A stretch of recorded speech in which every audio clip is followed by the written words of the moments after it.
Salome, kwa nini unafanya vitu vya kunitia aibu?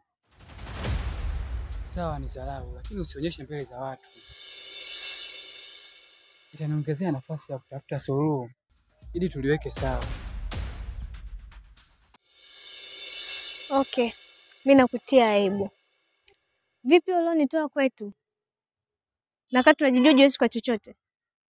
Ni mimi nakutia aibu wewe au unanifedhesha mimi? Punguza ukali wa maneno Salome. Sawa, nitapunguza. Basi na wewe jitahidi kuliheshimu ile tango. Maana linakusaidia majukumu yako ya ndoa. Salome, Ni kweli au si kweli?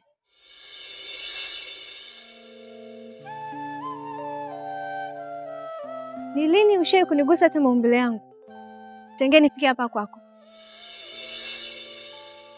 Nimekuja kula hapa.